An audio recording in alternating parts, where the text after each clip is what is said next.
3, 2, 1. Here we go!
We scared away that cat in the background. You see that cat run away? I did. You know, it just makes me want to grow my hair back again. I was going to say, I wish I had that much hair like Bruce Lee, and you wish you had that much hair on your chest like Chuck Norris. I do. Yeah. Unfortunately, you don't. You came over and went swimming I do have hair. It's just that it's now grayer, like your goatee used to be. I don't know what you're talking about. This is 100% natural. This is all natural. Don't be jealous, Mr. Dennis. Clean. Don't be jealous. Hyper Kaiju in the house. Hello, guys. Hyper Joe. That's awesome. That's right. We're afternoon entertainment. We're waiting for Mr. Thibert to show up. Old man Art is late as usual. Oh, nice maiden shirt. He saw it. Wow. Yep, concert shirt from not last year. It would have been 2 years ago when they came to town. Buddy of mine, the guy who I got my Sideshow Jean Grey statue from, he owns Needless Essentials Toys up in Lincolnton. He and I were the ones that went to it, and we got the beer, we got the actual collector's glass, and of course we got the authentic T-shirt from the expensive $40 Hoarders there. But hey, it's well worth it. You got the expensive T-shirt from Whores? From Hoarders. Yeah, Hoarders. Oh, Hoarders. Yeah, Hoarders. You mean the girls that were underneath the street lamp? I don't think so. Got it. Yeah, they don't wear T-shirts. Oh, there it is. The link for Art Thibert's a Black and White 2 Man vs. Machine. So when he joins us, the link is there. It's also in the description below, along with First Man Volume 2. Link in the description below. Soon to be in the chat because Hyper Kaiju is awesome. How's your weekend, Dennis? Hey, we had a good weekend. We wound up seeing some movies, and so that was pretty good. We did the. Wait a second. You saw a movie without me? I did. Sorry. That is so hurtful that I just don't know what to do about it.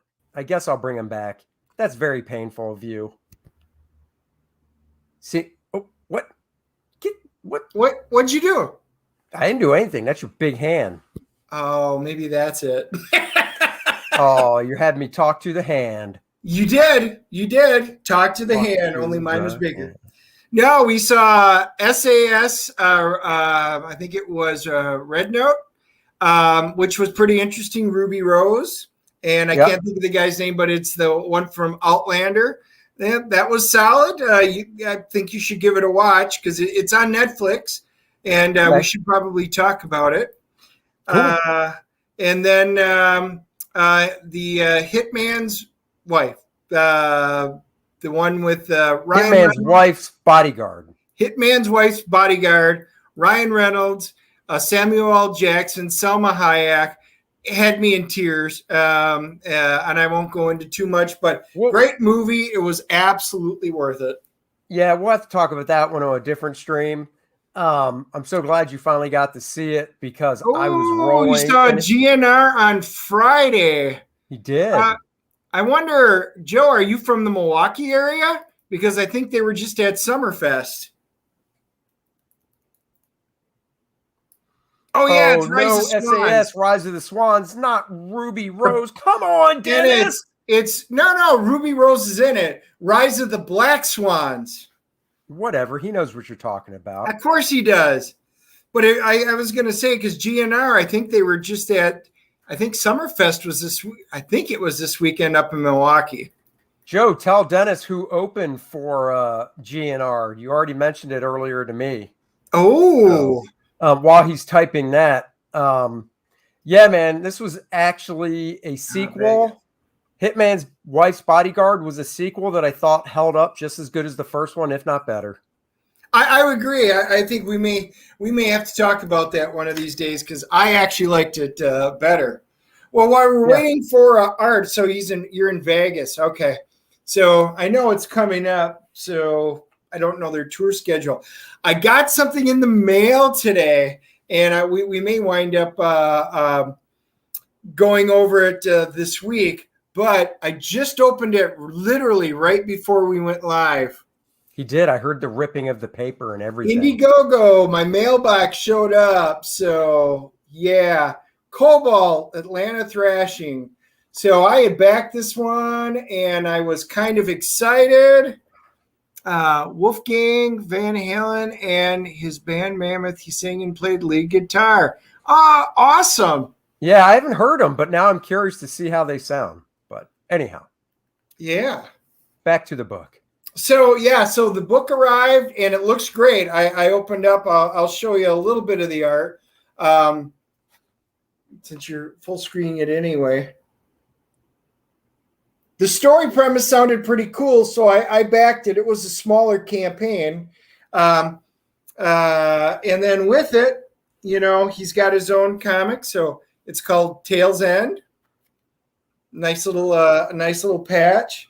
We got 2 of the Cobalt stickers.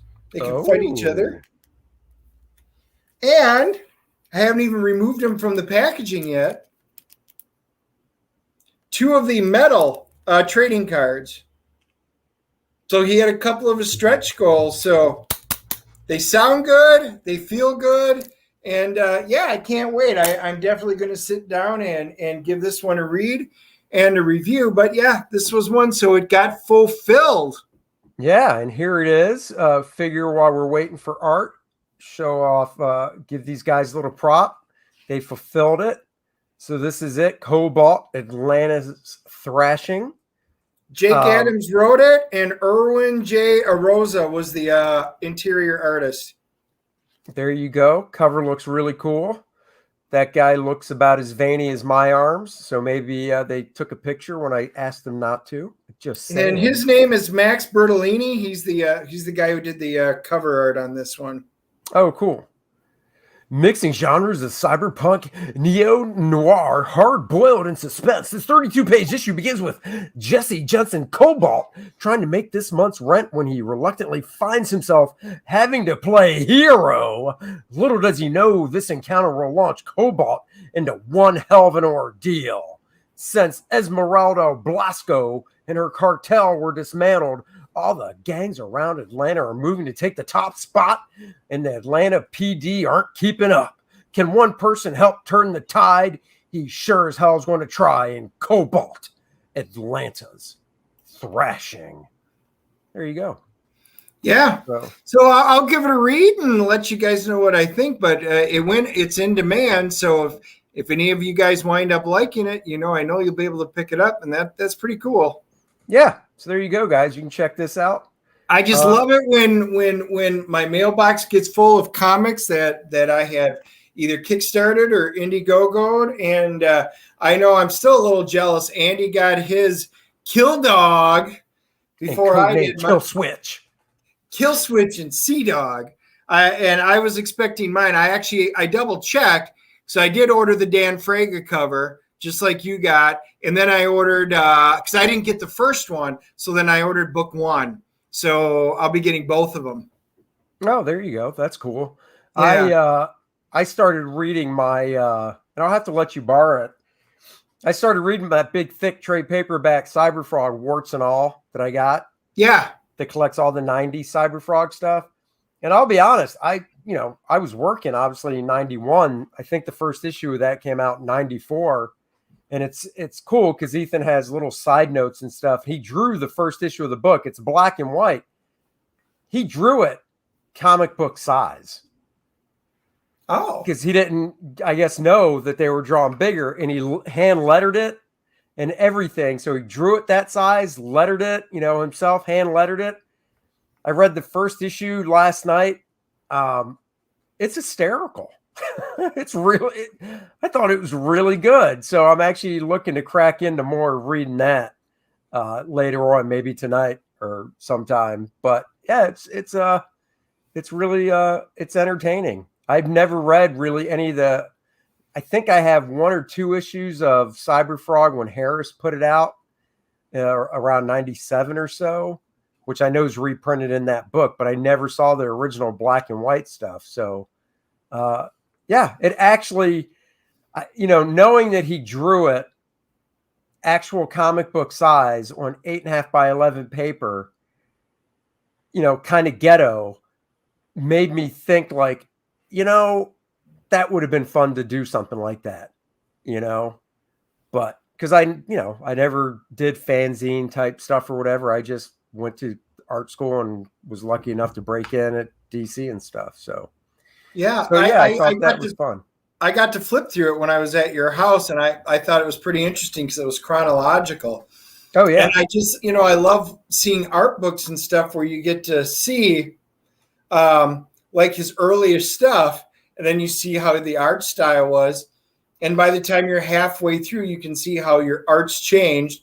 And then by the end of the book, years later, you can kind of get to see, what style you're at. It's just, in my mind, it's just always fun to see, how the artists improve or change. Right. Well, while we're waiting, there's always First Man 2 Learning Curve, my book, which is still funding, $222 away. Wait, no, 232. Wait, is it 32 or 22? My math is awful. It's 232, isn't it? Or is it? I don't know. I can't see it. 21868. 2 carry 2, 6, 8, 9. Yeah, it's 232. Yes, 232 away from 300 from 22 grand. Run that video. All right, Joe. Man, if you want to make me, you want to hear the voiceover video, Joe?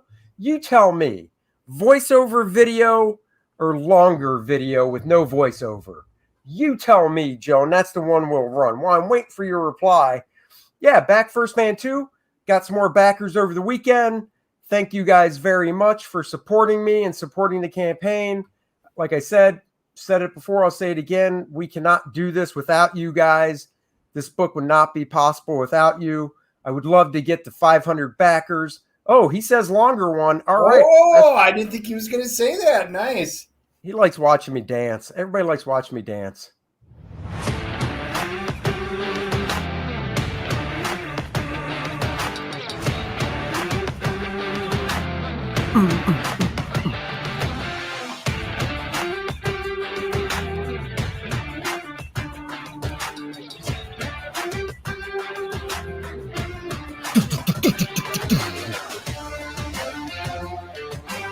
Become a penumbro today. Back First Man 2 Learning Curve.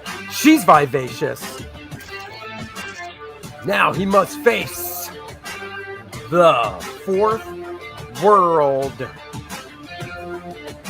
Foundation. Look at those 4 people.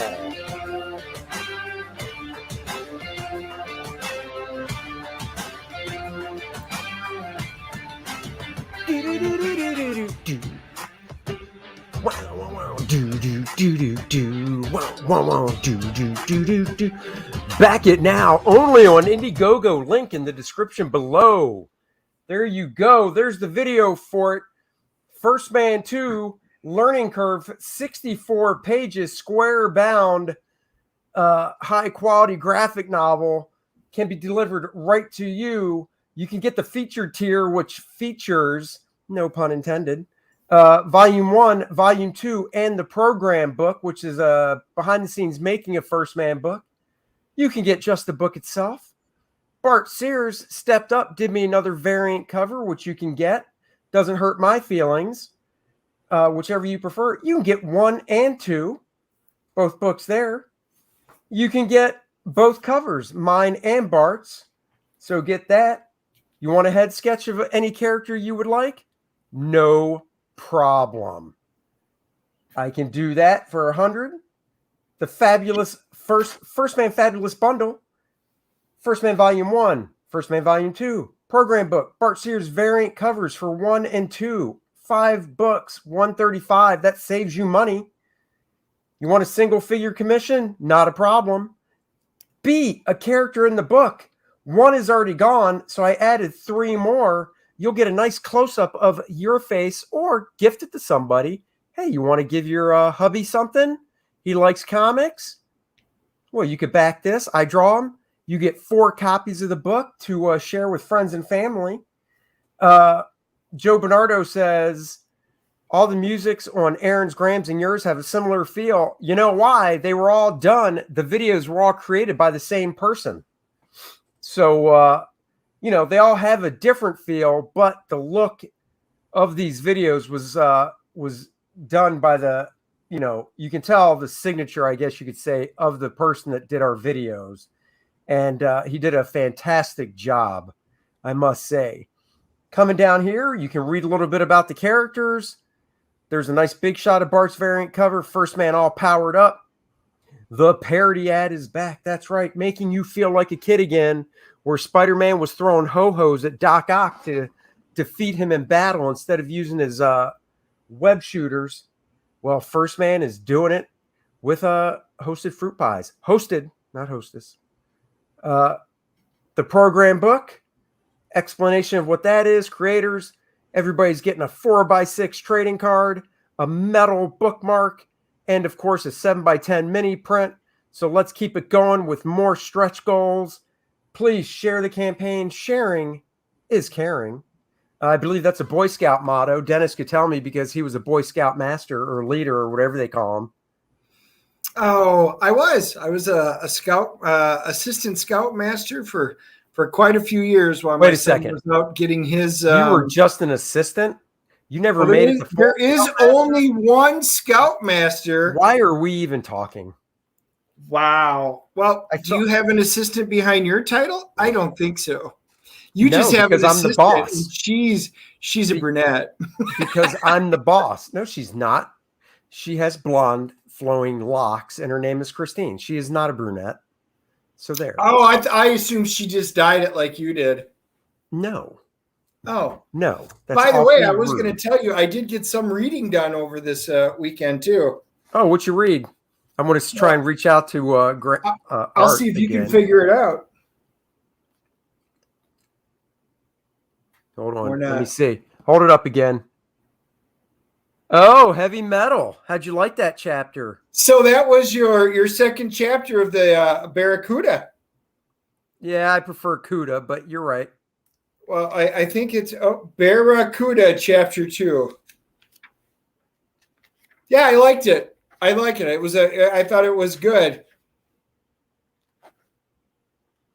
Well, that's cool. Hopefully Art doesn't have, I know he logged on earlier on YouTube, and somebody told me he was on for just a few minutes playing with his camera. Hopefully he's not having troubles. I mean, he does know how he can text me to get a hold of me. So it's, just saying, because I got to get his phone number. He is definitely not on Facebook right now. So, maybe he's on old Twitter. Wow, look at that. Poor Art. Poor What's Art. That? Well, maybe it's on there. Well, hey, Chris. Thanks for joining. What's up, Chris? How's it going, buddy? Must have a break. I know. Make sure you, of course, subscribe. Well, while you're doing that, do you guys want to see? I wound up getting some bling from a buddy of mine. I'm one of those sick guys that has to get all the different variants for my X-Men. And I've actually kind of slowed down a little bit. But, the cool thing is I got a bunch of friends out there that always look out for me. All right. Let's see. I'll full screen you. All right. Nobody needs to see my mug. They want to see your books. Yeah. So this is the 1 in 25 variant of the Exoswords. Oh, nice. It isn't. It obviously was not one that I wound up getting on release day. You guys know I thought the Exoswords was okay. There's one of the 1 in 10s. I do like those design covers. What's that? I do like the design covers. I do too. I mean, that's why, because you get to see, what in the artist process. Here's another one that I liked. Oh yeah, that's nice. Yeah, that is nice. Yeah, I do. I like how they do that. And then this one was from Creation. So the problem is they put out so many different variants. Like I said, it just gets rough. Yes, Daniel. Yes. Sick. Cough, cough. I know I'm sick in the head because I just have to get enough of them. Another Exoswords, but this one is, again, it's like a black and white variant. Yeah, that's nice. Yeah. Now, Uncanny X-Men 11, this was a 1 in 25. That's a great cover. I like Wolverine, especially when you got the claws coming right out like that. Sure. Yeah, I thought that was just a good one. Cyclops, optic blasting somebody. And this was X-Force. It's a 1 in 25 variant from issue number 2. It wasn't bad. It wasn't bad. That's a nice cover. I like that. It is. It is. It's not bad. Yes, I am a glutton for punishment. And at some point, I know I'll probably get sick of it and say enough's enough. But until that day, this is how I help artificially inflate Marvel's numbers. X-Men Forever. That's an old one. Is that a variant, or did you just not have it? It is, and it's one. No, it's the Dynamic Forces. You can see the logo. Oh, is that an annual? Or is that just issue 1? No, that's issue number 1. It was a 3-issue miniseries at that time. Oh, that one. Okay, yeah. Yeah, and it was just it was a cover I didn't have, so I sucked it up. Same thing with this one. Now that's one. That's one I wouldn't mind having because I do love seeing pencils like that. So. I know the pencil one was cool, and like I said, he went out of his way, Gatsby's Comics, and he found a whole bunch of them, and he gave me first crack at them. Here's a 1 in 50 variant that I didn't have, probably because when it came out, it was a really expensive 1 in 50 variant. The good or bad news is if you guys aren't variant hunters, they come out and they can be really pricey for us Wednesday Warriors. Problem is sometimes like if it's like a good Alex Ross one or something, it'll skyrocket. But a lot of times over time, they'll tend to go down in price. So here's an X Factor 1 in 50. It's a nice cover. It's Dennis Turner, variant hunter. I know. But I didn't do a lot of hunting on this one. Oh, here's Andy's. I do like that cover. I know you would. No, I do. I like design stuff like that. Now that's a 1 in 10. Yeah, that one was a 1 in 10. You're going to gift that one to me? No, because this is my from the X. Remember, this is part of the Phoenix saga, even though it's Avengers. Because that's the Phoenix Namor, the Phoenix Wolverine, and the Phoenix Captain America. Wow, Dennis. I can't believe you're going to do me sad like that. And then there's Phoenix Black Knight, Phoenix American Eagle, and Phoenix Red Widow. Damn, doing me harsh. I get it. Here I thought we were partners, friends, countrymen. But you're always trying to take my books, damn it. Well, that's because you don't gift any of them to me, so I have to. I got to have doubles. Obviously, I didn't get doubles on any of this. Oh, seriously? You have to have doubles? Well, what do you mean? If I need it to complete my collection, obviously I need 2 in order to Back give me up in the chat, guys. Is he not being a little selfish right now? I don't think so. Well, we'll see what the chat says. We'll see. See, Joe Bernardo, Dennis doing Andy dirty. Wow. Thank you, Dennis. I mean, thank you, Joe. Yeah, you should thank me. Thank me, Andy, for just being your friend. Because if this is how you treat your friends, wow. Check that one out. This is a cool cover. Who's that? Is that what? That's a 1 in 25. That's beautiful. I just love it. Anyway, that's the 1 in 25. That's the last one I got. So yeah, I wound up getting a whole bunch of X-Men ones from them. I got some Star Trek ones, but most people aren't too excited. But there are retailer incentive ones. And he gives them to me because there aren't many of us Star Trek people that are out there. This was a cool one with Odo as a retailer incentive. Star Trek Discovery, but it's still pretty cool. Oh. And Terra Incognito, another one. That one's a cool cover.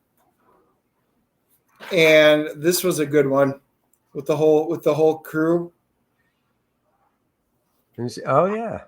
Yep. And then the Boldly Go, which of course that was a cool cover. These are all the retail incentives. Daniel Smith, my wife just said she heard Cliff Clavin and William Shatner are supposed to be at Charlotte Comic Con. They're going to be at Queen City. Yeah, Queen City Con, October 8th, 9th, and 10th. Well, Shatner's only going to be there on the 9th and 10th. I have some Star Trek comics coming USPS today from eBay. Oh, which ones? I don't know, but he said, ew, Star Trek Discovery. I know. Trust me, it needs a full vomit. I know. Their ratings at the end were a joke. Literally on broadcasting, it was under 1 million. I think it was like a 0.9, so it was like 900,000. Oh, wow.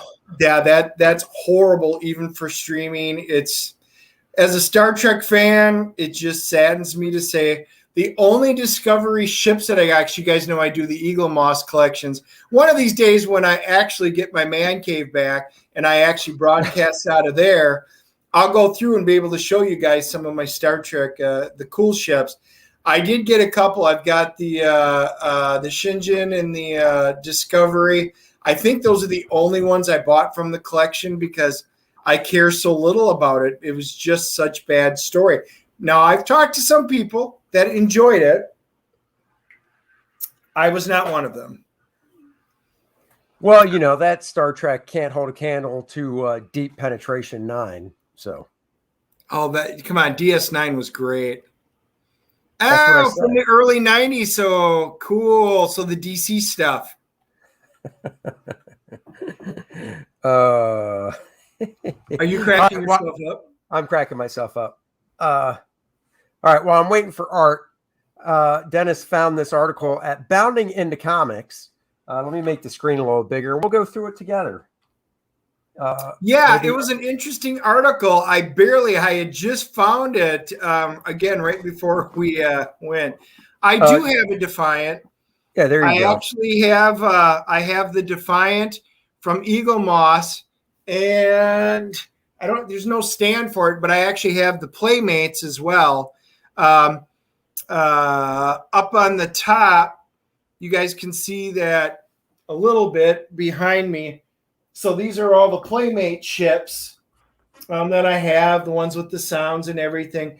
The Enterprise A, I've got the B, I've got the I'll have to show you the guys once. That's the you're pointing at stuff nobody can see, Dennis. Exactly. I'm sorry.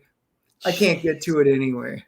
All right, so let's go through this. So, ultra cringe moments from modern comic books. Say it isn't so. Modern comic books aren't really fun anymore, especially those at Marvel and DC Comics. They've become more about cringe. This turn to cringe is one of the main reasons why the medium's getting absolutely slaughtered by Japanese manga every single month in sales, and why books like First Man are kicking ass. That's so nice. Nobody can actually read that. So, Today, we're going to list the most ultra cringe moments from modern comic books. The list will be an ongoing list, as it does not appear that modern comics will be letting their foot off the cringe pedal anytime soon. All right. Can't click there. Okay, I'm not playing whatever the video is. Number 1. Oh, Art says he's coming. Now he is. Well, we at least got to do the first one because Andy's got a story on this one. The first one is Valiant Election 2016 Special. Number 5, Faith, with Hillary Clinton in the cover. And then I guess that's a young Hillary standing behind her in that chubby superhero suit. Just kidding. That's Faith. The thing that just annoys me about this is it's just one-sided. It's literally the company saying, this is who we believe in. This is who we want, and deal with it. Hold on. We'll finish talking about this as I welcome Art Thibert. Better late than never to the show. Hey, I thought you said 4:50. I did. My time. No, it was 5:50. Wait, what time was it? I said 4:50 Eastern. 4:50 Eastern, so that's like 5 o'clock. So yeah, so I am sorry, man. Such a tool. I can't. Did you call me a tool? How dare you? Yeah. I can't wiggle out of this one. I apologize, man. No, it's all good. We're just going to talk about this one. So this article, I'm not going to go through the whole article because we do want to talk to you, but we'll talk about this one cover. Look at how beautiful. Is that Hillary? Yes. So the whole thing is ultra cringe moments from modern comics. Number 1, Faith. Number 5, the election special. And it just kills me that, Valiant is literally just going, yeah, this is the candidate we believe in. This is who we want. And we don't give a shit about the other half of the country if they're not with her. And that's the thing that annoys me. It's not that it's Hillary. It could be, they could have done a Trump cover, but what if I was a Democrat and I would have been like, what the hell? You know what I mean? That's not your job as a publishing company. Unless you're Time Magazine. The thing is, it is so incredibly one-sided. That's the thing. It's not even trying to be fair or you know what I mean? Like it's just like, no, here it is. This is what we believe, and this is what you should believe, and you should buy this book. Period. That's it. Right. At least when they put out the toys, they had, the Hillary toy, and then they had a Trump toy, and you could buy whichever one you wanted. Right. Problem is everybody only bought one, which was the Trump toy. And then they clearanced out the Hillarys. But there's a story behind Faith. Andy made me pay for Faith because he's speaking of being a tool. Andy, why don't you tell everybody what you did to me? We were, Dennis, myself, and a couple other guys drove about an hour and a half north to a show. On the way back, we stopped in a few shops that were on the way home, comic shops that were on the way back. So we stopped into a comic shop, and I'll just remove that for now. I don't want people to throw up while they're trying to eat dinner and watch us. So we stopped into a comic shop, and they had a big back room, like 30 boxes of dollar stuff.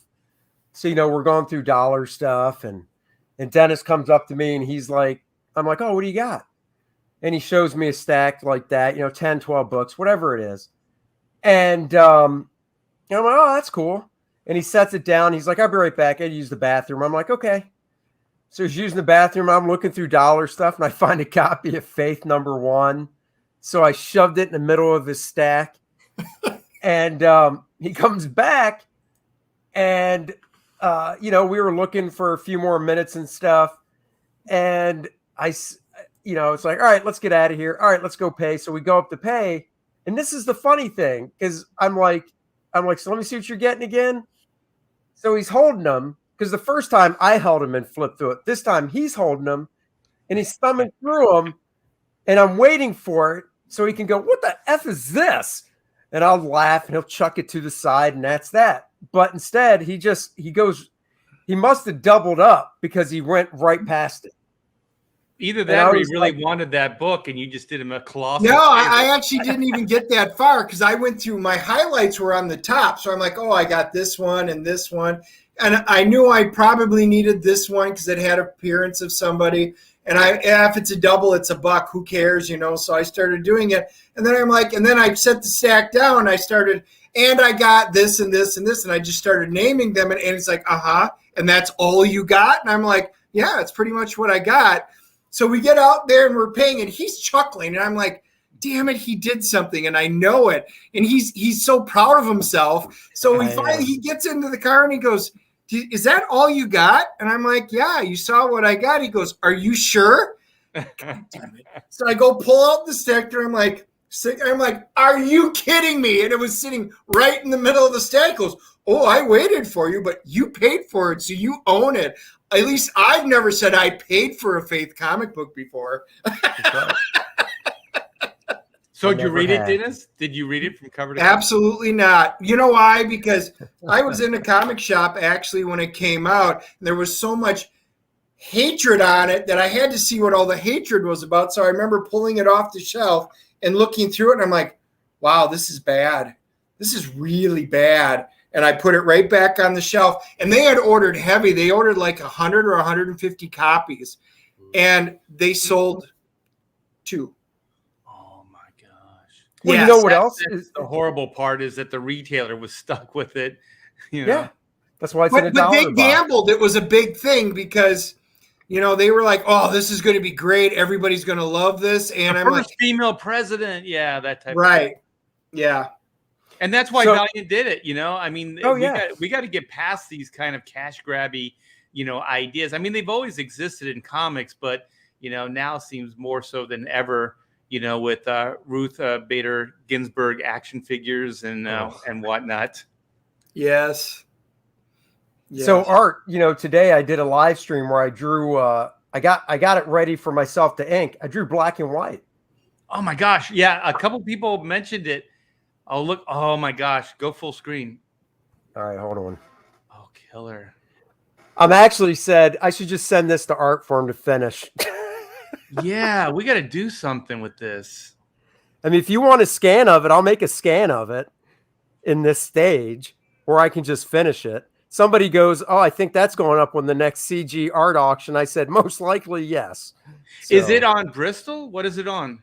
Hell yeah, it's on 2-ply Bristol, man. I don't mess around. Well, just send the original to me, man, and we'll auction that bad boy off, or we'll figure. Do you want it like this? Yeah. Oh, you will? You'll finish it? Yeah, you mean like put all the shadowing and the blocks in? Yeah, you'll finish it. Yeah. Yeah, I could do that. Yeah, I'll send this to you. Oh shit, yeah. Yeah, I'll make up a scan for myself because I always scan stuff. But yeah, I'll send this to you just the way it is. Oh, I'll ink that bad boy up for sure. Cool. Nice. Yeah, dude. I'll shoot it. Yeah, I'll mail it out tomorrow. Hell yeah. Now I don't have to finish it. No. Well, I like the, speaking of black and white, we'll add this to the stream. I like and thank you, Hyper. Hyper was part of the stream when I did it. It was a marathon. It was a 3.5. It's the longest stream I ever did. It was 3.5 hours. And I just started with blank paper and I said, they're like, who are you drawing? And I said, you'll have to just watch. When you figure it out, let me know. And at first somebody was like, well, there's no way that's First Man because he's not big enough. I was like, nope, it's not First Man. And then once I started drawing the female, the guy was just roughed in, no costume detail. So I started sketching in the female. I'm trying to remember who they said. They said somebody else. Oh, I think they might have said a couple characters from maybe Grave Rock, or not Grave Rock. Oh my God, why am I blanking on Malin's book? Not the new one, not Godlike, but Gravediggers. Is that it? Oh, Graveyard Shift? Graveyard Shift, yes, yeah. Graveyard Shift. And I was like, nope. And then once I started sketching in some of the costume details, they were like, black and white. And I was like, that's it. Yes. That is so cool, Andy. Yeah, we're going to rock it. I think we'll do good on Ethan's auction for sure. You know what I'll do? I'll have to sign it too before I send it to you, just so it's all whatever. Yeah, but sign it in ink. Sign it in ink. I hate it when pencilers make. Oh no, I don't. Oh yeah. Oh yeah. No, dude, I think that not nearly as much as you, but I've gotten a few things where I'm like, seriously, you signed your name in pencil? That's not my job. My job is not to sign your name over in ink. Then it's not technically your signature. I know. I always feel weird. I feel dirty doing it. I know. Yeah. But dude, you're rocking it since Thursday night. Look at you go. Oh yeah, man. This is beyond my expectations. And we got some symmetry. We got some 7-7s in there. Oh yeah, and 4-5-5. So ooh, yeah. Didn't see that. You got the 4-5-5. Yeah, so I got to give Aaron a little bit of competition here. You know, you've got till Thursday, but still, I think it's going to crush pretty much just the way it's going. But well, let's play the video for everyone, then we'll chat a little black and white. Yes.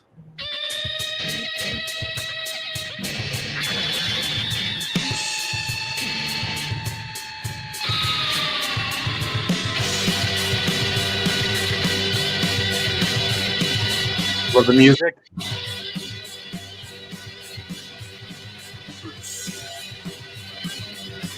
That hurts my head. Exactly. We're getting too old, Andy. You just got to have the long hair to make it worthwhile. Oh, yeah. I can't shake my head like that. I get a headache. I'm old. Still a youngster in my eyes.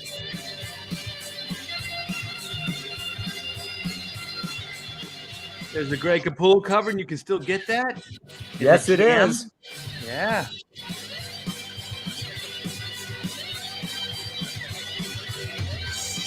Oh, look at Art flipping the stick like a drummer.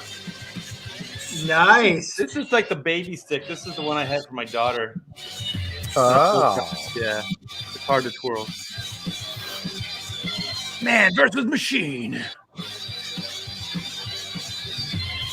Well, Andy, I don't have the cool voiceover like you have on First Man, but You just got to have Ethan put you on the spot, then you will. You nailed it, though, man. That was crazy. I tried. These four people. So I mean, yeah, give your pitch for black and white. Like, what are we expecting in volume 2 with it, man versus machine? Yeah, well, because if I remember right, volume 1, kind of like my First Man volume 1, had an ending. You know, it wasn't like to be continued. So this is a brand new story and everything. Oh no, it ended with a killer cliffhanger, man. Yeah, I can't remember. We thought they died. Remember. Yeah. Well, maybe they did. I don't know. You just have to pick up the second volume and find out. I just ruined that one. Thanks, Andy. Sorry. I'm just gonna blame Andy for everything. That's okay. It's okay. No, it works. It works. That's what Dennis does. Yep. Yeah. Well, Black and White, volume 2 is the follow-up to volume 1, and it is the conclusion. So this is the epic conclusion to basically the Black and White origin story. So this is there is backstory that is in the story proper in volume 1. So it's not like from start to finish origin, but it's mostly the origin of these two becoming black and white. So Reed Blackett, aka Black, is ex-MI10. So MI10 did exist in the wartime, and they were technologies and weapons. And so, cool. There's MI6, which is everybody knows James Bond, the British Secret Service kind of thing. But MI10 was an actual division. And so once the war was over, there was no need for this kind of, development, things like that. So they just kind of dismantled it. So this is a future tense story. So I thought it would be fun that in a world where robots are like, commonplace, that there's actual agencies that are responsible for policing illegal robots, illegal activity, these type of things. So MI10 is the British version of that. Like each country would have kind of their own, like we have the CIA, the FBI, that type of thing. So Reed Blackett worked for MI10. And so I thought, like, wouldn't it be interesting if you just kind of had a guy that had the sensibilities of, say, Captain Marvel or Clark Kent, and he was from a family of like spies and warriors and fighters, soldiers, that type of thing. And so he was just kind of expected to go into this stuff, kind of like, there's fireman families, there's police families, there's type of legacy type of situations. And so before he could even think about what he wanted or any of those things, he kind of got involved in, the military, and then, into the Secret Service and so on and so forth. So then what he started realizing is that he really didn't have a taste for it. Not that he couldn't do it, and not that he didn't do it very, very well, which he did. But it's like if you had a conscience, right? If you really had like this moral barometer for, right and wrong. What if you were put in a situation where you couldn't question orders? To be a good spy, you can't question orders. You have to be able to kill, on command, not question things, because that would make you a bad spy, because the whole spy thing is the less you know, the better, right? And so there's that plausible deniability. So there's all that stuff built in. And he just kind of lost his taste for it. So then since he was so good at it, this is another thing I thought, like, what happens to spies if they want to get out of the organization? Right. How does that work? So then we figure out, like, get to see like what Reed's doing and how he's trying to cope with getting out, and how the organization deals with that as well. This guy knows stuff that could destroy, MI10 and England and stuff like that. So he's kind of in the private sector now. He's trying to get his life together when he meets Whitney Sung. So I thought, like, if somebody was trying, like, they were spies and they had all this knowledge of like the world and find, I'm still thinking of him kind of like a James Bond, like find food, all these different things, that you would become an importer exporter, right? Because you would have all this knowledge of all these things. And so then he goes to China to help out, a small upstart brewery. And that's where he meets Whitney Sung. And so then he's going to try to help out this brewery. And obviously there's an attraction between these two. Also, my thought, like, I always start, I don't know about you, Andy, but when I write, I think of like what ifs, like I ask questions, I think you have to, so you can, map out the different things that you could possibly do. And then you pick hopefully the coolest one. Right. And so for me, I was thinking, like, wouldn't it be interesting if, like, what would happen with these two if their past never came back to haunt them? She's got a really horrible past, and he's got his past that he's trying to, run from as well. But what if, we get to see the start of a relationship, like a normal type of life, like this is the life they could have had, but her past comes back to haunt her. And so she's finally going to put an end to it any way she can. And so then Reed comes in, since he has these skills and has this understanding. He tries to help her out, but soon realizes that she really doesn't need help. She's a pretty damn good fighter. She just needs guidance, because he realizes if you start killing people, you start doing certain things that are very finite. This is an end to this, that, or the other thing. That's going to haunt you down the line, like it does him. Sure. So then he's basically trying to save her from that life that he has. And so that's kind of, where it goes. And then you see that Whitney she doesn't really want his help. She just wants him to empower her with these weapons and this armor and stuff like that, so she can go decimate this dude. That's basically what happens. So the end of issue 1, volume 1, is we get to see that she just makes a big mess out of everything. Sure. And we don't know if they're alive or dead at the end of that issue. So that's kind of the setup to volume 2. See, how cool would it be if they were actually dead and these were two different people? Come on. These were ghosts. Well, I think we know they're then alive. it would be the wraith of Black and White. Oh, that's right. That's volume 3. That's volume 3. Yeah. Well, that's cool, man. That's deep. I mean, I'm looking forward to it, of course. I really like the first one, and I do have the original ones that came out in the 90s, because I love looking at the comparison and stuff. So yeah, there's a little. I'm hoping that people will go, wow, man, he's gotten a little better over the years. Oh yeah, big difference. And you got Kenneth to do a cover, man. That's cool. Yeah, yeah. Look at that thing. That sucker's badass. Did he color got that right too? into it. What's that? Did he color it as well? Yeah, yeah. And Yeah. he got right into the whole like robot fighter thing. Oh, yeah. I always thought like Magnus, Valiant, right? Like that character was pretty cool. I thought he had like a funky costume and stuff like that. He could be way cooler, but I just thought the idea was always really sweet, Magnus robot fighter, So definitely. I always just thought, characters that fought robots was cool. And I don't know if you're like me, Andy, but when Wolverine would go in the danger room and there'd be robots, that was the time when he could just eviscerate those things, right? Oh, he yeah. could just shred them, man. Yeah, he would just cut loose. No, that's really cool. That is cool. That's why I like robots, because we can kill them and not feel bad about it. And dude, this is freaking awesome. Yeah. I love this style. This high octane. Yeah, this is the high octane adventures. And Comicsgate is the best, man. So I met Von Klaus, Monster MD, through Comicsgate. He's really good, and he gets these concepts. Like when I pitch him things, I talk about stuff. He really gets it. He did the video for Chrono Mechanics.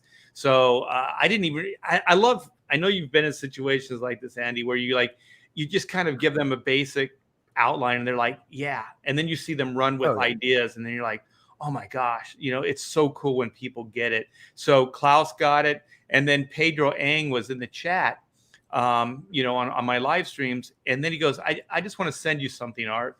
So he sent me this animatic of Black, like running. He's got these blasters and it's in that style. And he's just running. It's just like, it's so cool. And I was like, we got to do something. And about that time, I had just signed a deal with an animation development company to do black and white. And so I sent along Pedro's drawings. He did it like a couple character drawings as well. And I sent those along. And the guy, my partner on that, he just fell in love with it. So we were going to kind of move forward with that whole thing with Pedro. And I think this guy, he's a good guy, man. I don't want to blast him, but I think he figured out, or somebody let him know, that I was Comicsgate, and that's toxic these days. And so he was really nice about it, but he bowed out of the deal, and we had a contract that was easy to get out of. So those ideas stayed with me, like, those concepts that we're coming up with for the animation. So then I just contacted Pedro and I said, would you want to do this as a comic book? And he said, cool. Hell yeah. Yeah. So that's how this happened. Dude, that's awesome. It is. That's so cool. How much of that is actually done? A lot of it. Pedro's got excitement and energy. Is he coloring it too? He's doing all of the art. Oh, wow. Oh, cool. Yeah. Oh, that's freaking cool. And of course, second printing. Yeah, you got to do second printing. One. And to be honest, like, and this isn't hyperbole. This is the only issue I have left of the original print run. Is it really? Yeah. When we moved, the box must have got lost, because we had a box of 50 comics. So when I launched this campaign, my wife and I were thinking, yeah, we'll offer a few books, right? And so we went through everything when we set this campaign up, volume 2. We couldn't find anything. So I had one book, Andy, on my shelf, and that's all I had. Wow. Oh, no. Yeah. Well, now you'll have more with this cover. Yeah, so you have to hold on to that one. That's the last one with that cover. Yeah, yeah. I mean, if you want a second one, I guess I could let mine go for like $1,000. Yeah. That's what I'm going to have to do, is buy them back from people. Right? How big was your first print run? It was like 1,500, I think. Okay. Yeah. Wow. So it's quite a bit of books. And Andy, like, I know, like, you must have, because I call it the Thibert Vault. How many books of your like particular runs of things do you keep? Do you keep 2 books of each book? You're talking about like comps and everything? Yeah, your comps. You keep them all, don't you? I do.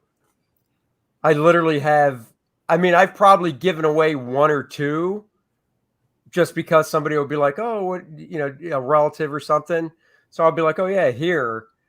but that's not like 1 or 2 out of everything. That's just at the time they ask, whatever the easiest thing is to grab. But in my closet, I've got a few long boxes full of stuff going all the way back to when I first started.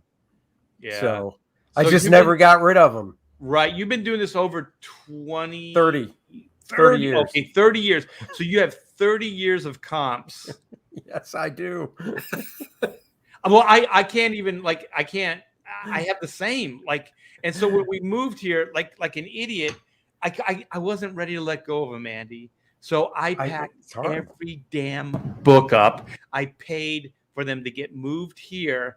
And so then we put them all in a room. And then as I started really trying to organize them, I don't know if you've organized your comps, but I started trying to really put them all in plastic, backing boards, all that stuff. Oh, no, I didn't do that.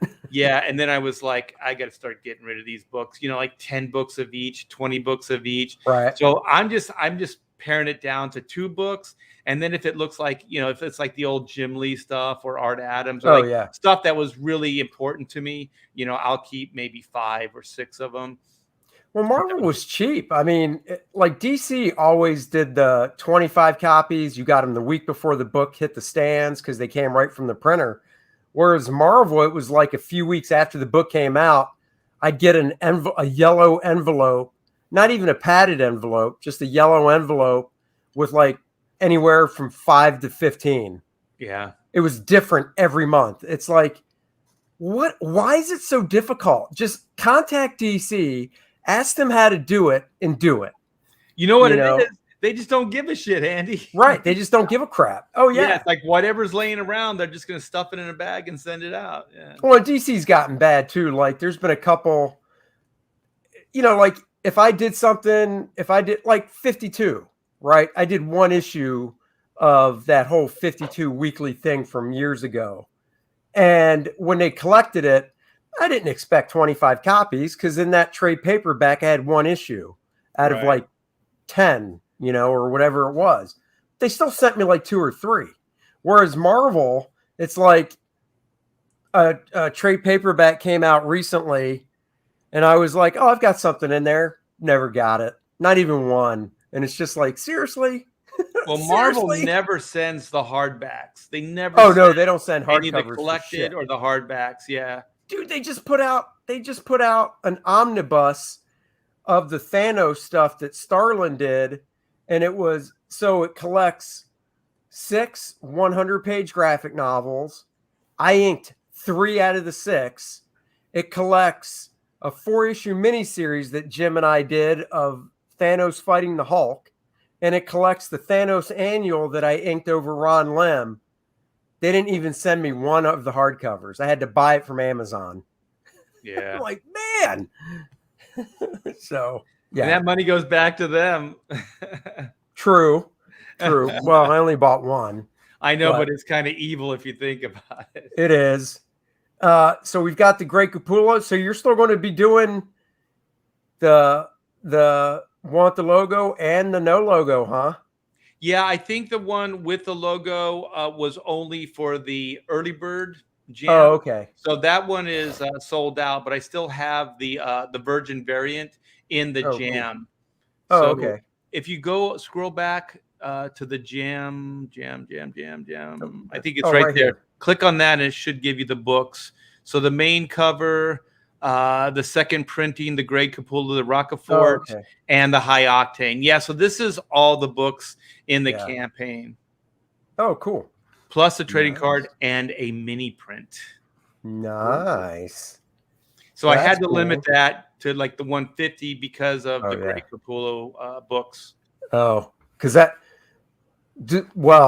so are you going to have to go back to press or you actually have those? I have those. That's why I have to put it at 150 because I can't sell anymore because. Well, not only that, but I assume you're still going to have some. You're not getting rid of all. Like if you get to 150, you'll still have a couple for yourself, right? Right. This time, I'm setting them aside. Oh, that's cool. So with where you're at now at the 37, you got your first stretch goal unlocked, creeping up on the second one. Nice. Yeah, and the second one will be the Boom Baby Inko sticker. Nice. So what's the upgraded cover? What do you mean? Right now it's just like a normal, soft cover. So we'll go into that more like a graphic novel, square bound, cover. Oh, so right now you're saying it's going to be stapled like a regular. Yeah. So then at 50 you'll go square bound, perfect binding. Right, Got perfect bind, and then also keep in mind, you guys, that all the covers are going to get upgraded too. So like Right. the volume 1 second printing cover will get upgraded. The high octane will as well. Although the high octane most likely won't be square bound, it will still be saddle stitch, but it will have a heavier stock cover. And then if we can get to that 55. 55 is the upgraded paper stock as well. Yeah, and then all the books will get the upgraded paper as well. 60 a patch. Nice. What's the patch look like? Is there somewhere on here? No, it will be the that MI10 that I was telling you about. So the cool thing is, I knocked them all down. Hold on. I gotta stop so you guys don't see stuff you're not supposed to. Oh God, he's wearing his jeans with the plumber's crack. Great. You wish. I do. Yeah. So these were the patches from the first campaign, and so some of the early bird. Hold on, I'm gonna full screen. Backers were getting these. Oh, nice. And so they're iron-ons, so you don't have to worry about stitching them. So this is the Gunsight Yin Yang, and then this is a patch I came up with the design for the MI10. So this is MI10 Anti-Robots Task Force Division.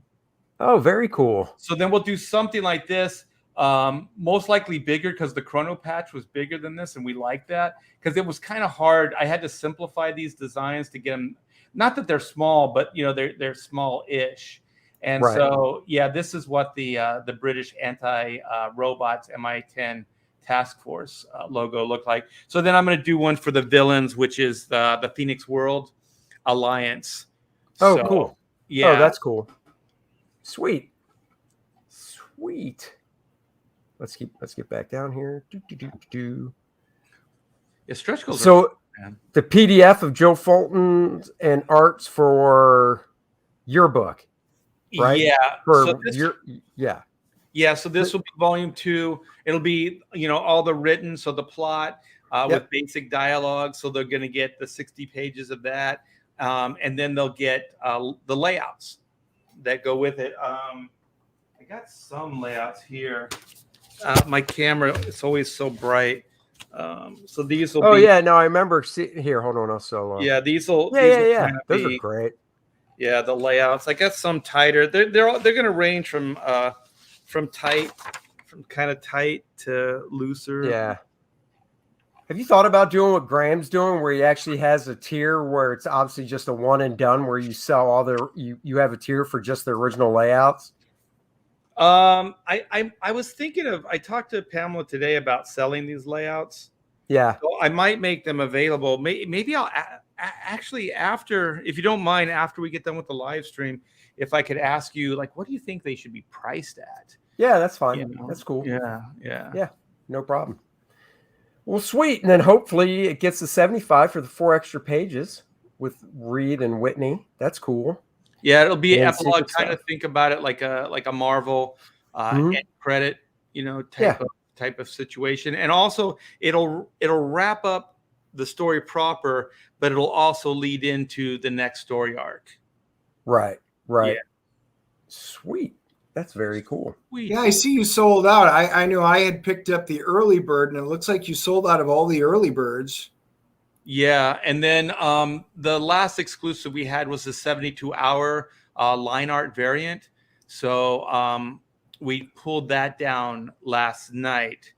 Oh, that's right. Yeah, because it's been 3 days. Yeah. Yeah. So what we might do, because I'm still not sure if we're going to go into like a 30 and 30, like a 60-day campaign. Yeah. But if we do go into a 30-30, I might offer. So anybody who's listening that wanted one of those line art variants, I might offer it again, kind of like starting the campaign over, with the second 30, and offer that 72-hour line art variant. Again. Yeah. That's cool. So if you keep scrolling down, there's kind of it'll give you an idea what the line art variant will look like. Keep going. Oh yeah, right here. No, keep going. Oh wait, there's you mean on the... You keep going, keep going. Yeah, it's right. Oh, it's down here. Okay. Yeah. Oh yeah, that's so nice. Yeah, I like the black line, man. I'm in love with the black line. No, dude, that looks awesome. See, I was like, oh, does that mean he's going to do the whole book? Because I would have if you did a whole black and white book, I would have been like, oh shit, I'm there for that. I don't know, man. It's really going to depend. I don't know if you're like me, Andy, but it really depends on how good you feel about the piece. You know what I mean? Like yeah. It really does. Like sometimes for me, it's like, if I feel really good about it, then I get cocky. I'm like, yeah, I want everybody to see this. But if I'm like, yeah, I'm lukewarm about it, I'm like, I'm just kind of yeah. Put it out I mean, I've had a lot of people ask when you need to do like an artist edition, which will never happen because those things cost way too much to print.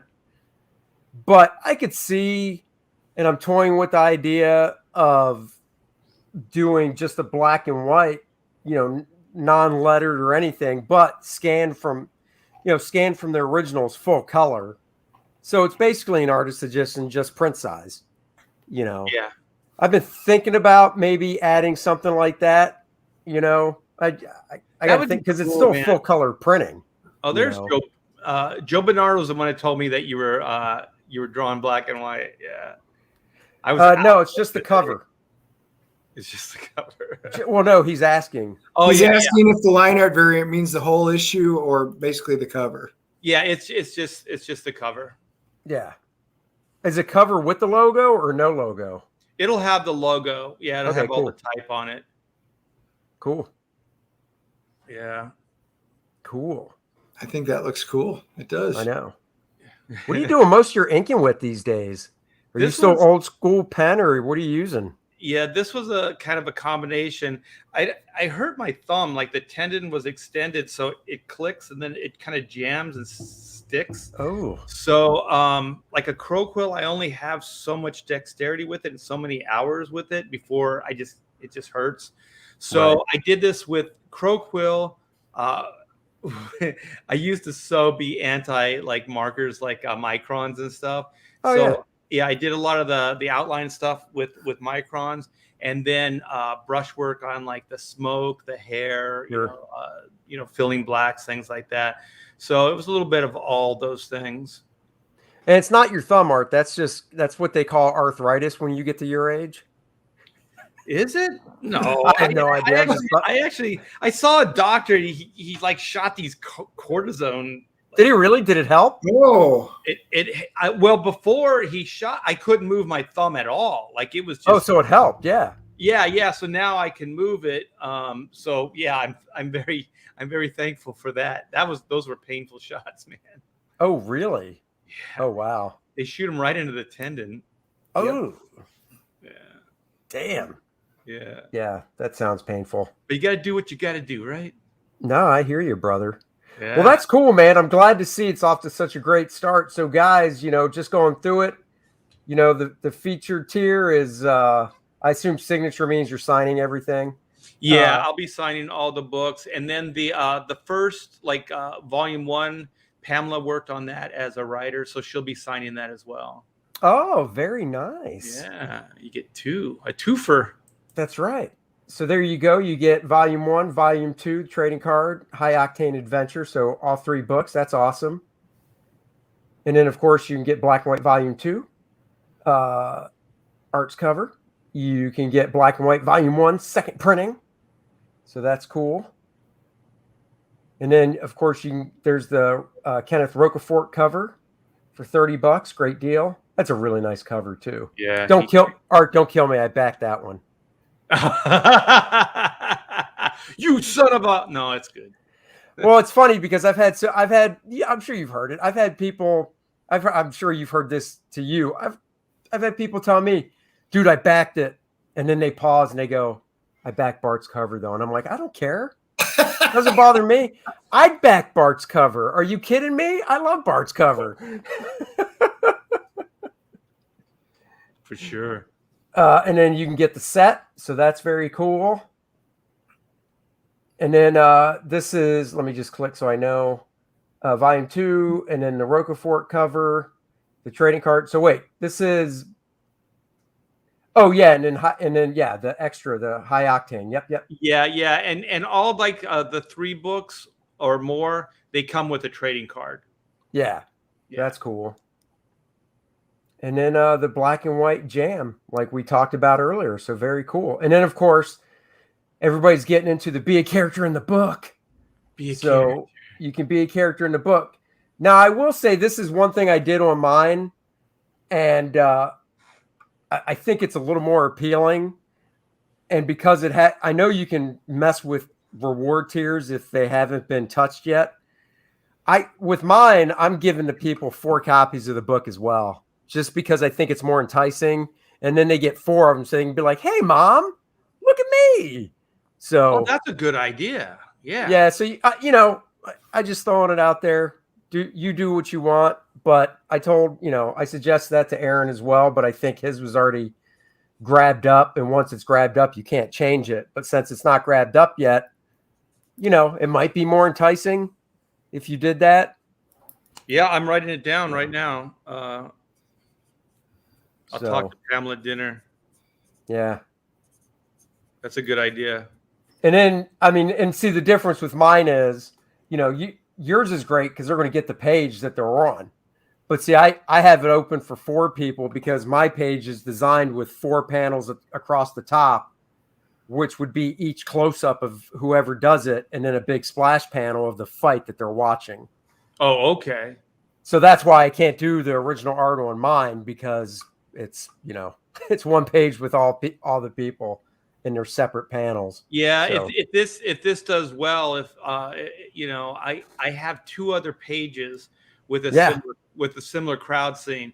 So I'll do that. I think it's 11 pages, 11, 12, and 13. So and then you know what you got to do, and Aaron, I believe, said he was going to probably do this for us. You got to put the professionals in the background. See? And I think Aaron said he's going to do that. And I know in First Man Volume 2, there's other crowd scenes. Like for the ones that people pay for, they're getting their own panel. But there are crowd scenes in the book, and I'm thinking I'll probably do that as well. Draw the professionals in the background. You know what? I'm going to do it. I'm going to do it. We got to. Just think about it. Your book has the professionals. Aaron's has it. Mine has it. I think Graham's cast is too small to do that because his is like this tight core characters because he did the be a character too, but I don't think he has like big crowds. But dude, I just think that would be so cool if all our books, we all drew each other in them. Well, you know what? I was thinking, and I haven't got a chance to pitch it to you guys yet in the green room. So let's just make this public. Uh-oh. Yeah. What if we did a jam like print and use all of our characters? So like all the professionals, so all 6 of us, like just a jam of the 6 characters. And then each one of us could put that in our campaign. So what I was thinking is we could do it as possibly stretch goals. So then there's not necessarily a monetary, amount attached to it. So then we could put it anywhere, we want. So, That's somebody might put it at 10,000, somebody might put it at the 40,000 or whatever, because you can still do stretch goals in demand because all of us don't have live campaigns. But I think we all have a campaign going right now, if I'm correct. Yeah. Oh, yeah. We'll all have them in demand for a while. That's not a bad idea. I was thinking something like that, too. And, you pick one guy to do the overall layout. And then basically, as cool as it would be to have one original piece of art, and this is something we can all talk about in the green room, it would be cool if it was one original that had all our stuff on it, and then say we auction that off or something. But if not that, that would be the coolest. Yeah, because I'm a geek and I'm such a nerd for that stuff that, oh my God, that would be awesome. But if we all the professionals talked, and the best thing we decided was, well, what if somebody does a layout and then just emails it around, and then, we have the layout so we can just, do it however we want, and it can be placed together digitally. I mean, I'm fine with that too. But I think the original art thing would be the coolest, because then it's like, Yeah, we'd have to figure out the logistics, but it's easily to work out. But that's a great idea. Yeah, I think it'd be so easy to do, like you said, like just get some kind of George Perez type of layout, and then I'm seeing Graham Nolan, since he's got these monsters, because you always want like a big character, right, to kind of anchor the composition, kind of like the Fantastic Four with Ben Grimm or something. So you have the Shanu in the background. And then, you can have all his little crab characters running, like on the ground and around the composition. Oh, yeah. And then your characters fly, which is good. So compositionally, we can put them up high. So I think Billy, she and my characters, be more ground based. And then but they could be jumping and whatever. And then the Wraith, the character, the Wraith, can just be doing what. Yeah, that's a great idea. We'll have to talk about that for sure. That's it. And I think it would be cool too if on the bottom of it somewhere we just did a small professionals, logo or something. That'd be pretty cool. So that's a great idea. Yeah, I think it'd be a lot of fun. And then we could get some interest in our live streams, and then we could get interest in giving the supporters something cool, that they could have. And we can still do other things with the artwork. That's what's amazing about it. Like once you have it, you can make t-shirts, you can make all kinds of stuff out of it. Yeah. Right. Well, and that's the one plus about not drawing it on one piece of paper is any cropping. We can all draw once the composition is figured out, the layout, whoever does it. If we all did it separately, we could draw full figures and then they'd be on separate layers. So if for some reason you were like, man, this black and white by themselves would make a great t-shirt. You could pull them for a shirt, you know, but then on the piece, might be the better way to go long term. Right. Because then it really opens up the avenues of things to do. All right, Art, we'll have to talk about that Thursday. We got to get some energy up. We got to sell this, man. No, that's a freaking great idea. I'm thinking right now. I'm thinking Dan Frege is going to be. He's going to go like, no, absolutely not. Frege will be in. He'll draw. His he'll be the first to jump in. That's why I said it, because it'd be so opposite of his personality. Yeah, exactly. But I think what we do is, because basically, I think if we limit it to 2 characters, because I know Black Flag has a ton of characters, but if we limit it to, you've got black and white, I would just do First Man and Penumbra. Monarch doesn't have to be in it. He's a bad guy. Screw him. Graham could do the Shanu, and he could do like the main character, and even the Sun, even though that's 3, the Sun's a small little guy, Aaron could do the Wraith and the female character. Billy could do she, and then another one of his characters. And then Black Flag, Dan could do Black Flag and pick somebody else from the book. Well, I'm thinking his gorilla character is big. Oh yeah, yeah. Yes. So I'm thinking that because you need something to anchor the anchor the composition. Yes. So like the Shanu and then the big purple gorilla, kind of as a backdrop kind of thing. Yeah. Dan might be the perfect one. Not that I like to leap work on anybody, but Dan might be the perfect one to do a layout. We'll have to talk about it. So we'll pitch it. We'll pitch it. Plan coming together. You do. Well, Art, we're going to wrap it up. I got to grab some chow. Guys, everybody check out Art's campaign. I know Hyper Kaiju has posted the link in the chat as we've been chatting. I also have it in the description below. There's a link for First Man in the description below too. Please, let's keep that going. I'm almost at 22, so that would be awesome. Did I tell you that Bill Willingham backed my book over the weekend? Sweet. I know, and he tweeted about it too.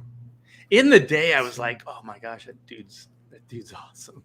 Dude, right here. I was talking about this on my stream today. Hold on, I'm going solo. Right there, baby. Yeah. Right there. The Elementals. Trade paperback. I used to have the single issues that comprise this trade because I bought it brand new when it came out, the single issues. Once again, dumb Andy got rid of the singles because I looked for him today, so all I've got's the trade now.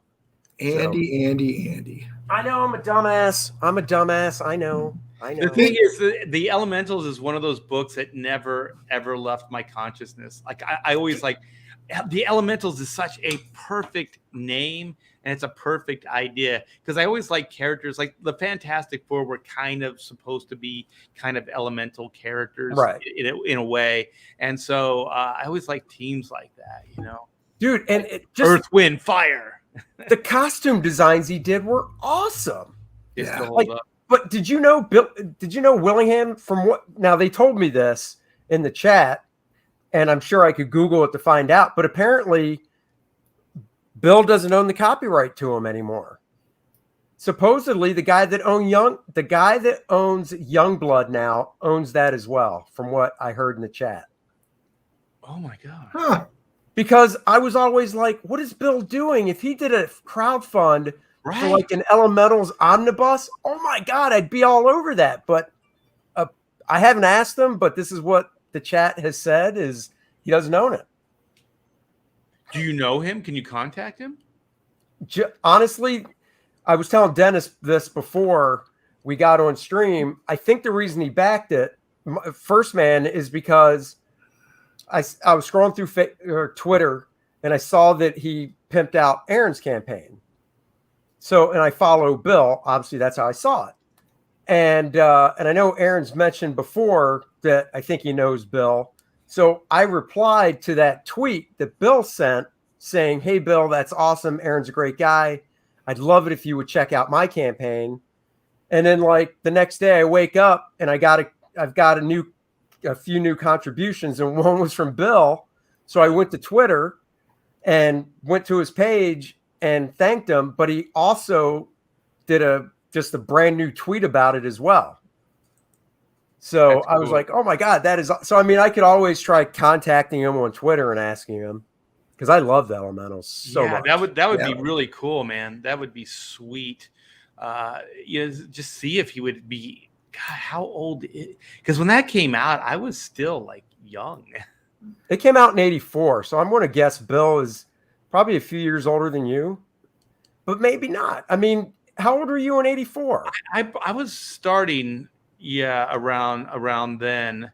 So, you were early 20s, right? Yeah, so I'm thinking I was just breaking in when that came out. So that must have been more of an inspiration than I thought. This could have been This could have been like. He could have been. You guys could literally be like right around the same age, and he just, it came out through Kamiko. And this was the first stuff I saw before I saw the stuff at DC on like the fill-in issues of Green Lantern he did.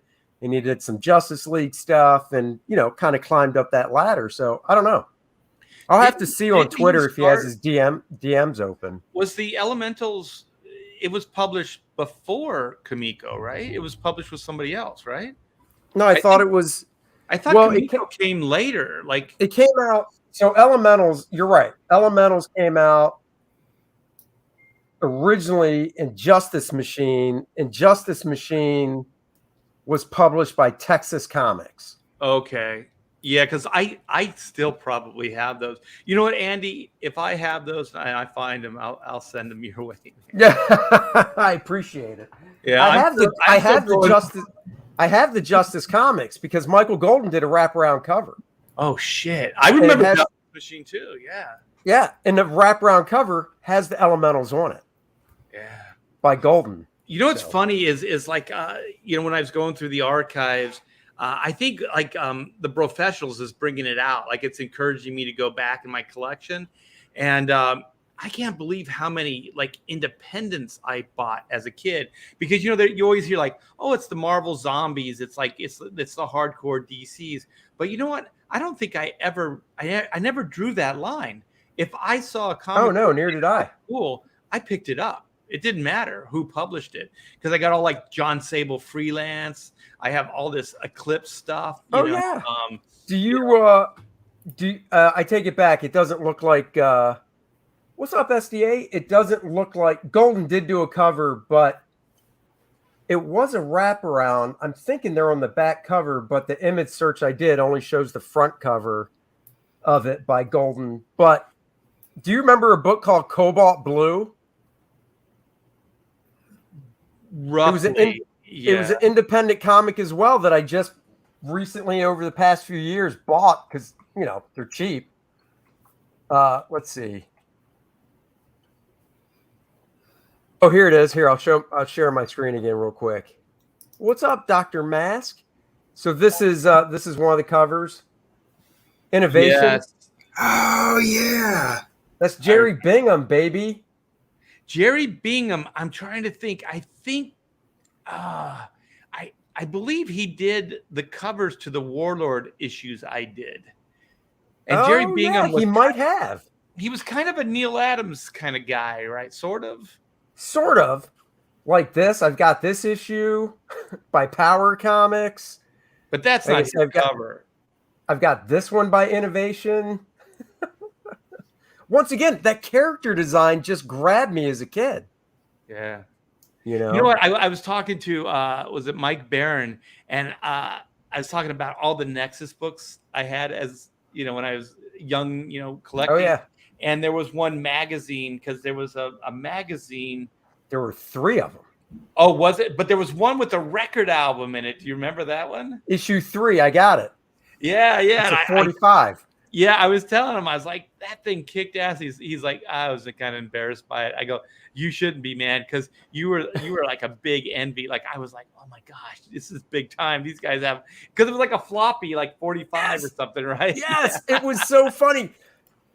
I have it. You can literally, it's weird. It is. It's thin. It's thin plastic instead of the thick plastic a record's made out of. But it'll play. If it'll lay flat, it'll play. Yeah, and it's square, right? Like there's the groove stuff, but it is. It's square, but I thought if you took it, because mine's still attached in the magazine. Oh, I thought if you took it out, you could kind of break off the square shape around it, so it would be round. Like I think it's like, and then the middle, right?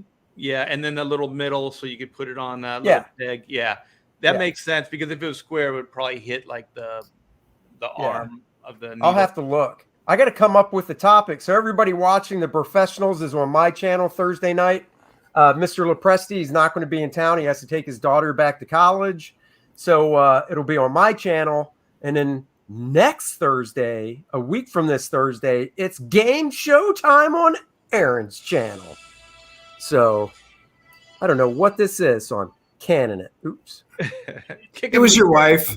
No, it was somebody guaranteed calling about a warranty, because I got that already today. Is your car warranty expired? All right, wow. They really want you to get that. It's like, yeah, probably. Uh-oh, and he's taking this. So you guys, while we're waiting, go back. First Man, Volume 2. Exceptional comic, drawn by the great Andy Smith. And while you're over there, back black and white. Volume 2, Man versus Machine. Joe just posted that Andrew Rev owns the Elemental copyright. That is the guy. That is the guy. Yeah. Yep. Yeah. That guy is kind of shit, from what I hear. I think look at this. He listened to it. He listened to that record, man. Listen to it. I think all right, guys, I got to get out of here. My daughter has been texting me about some stuff. Guys, thanks for joining. Art, stay back. I got about 5 minutes. We can talk in the back.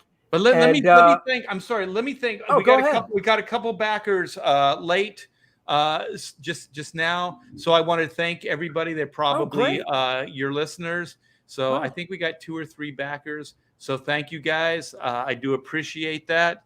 Yeah, we were at 37,610 when we started, and we're at 37,846.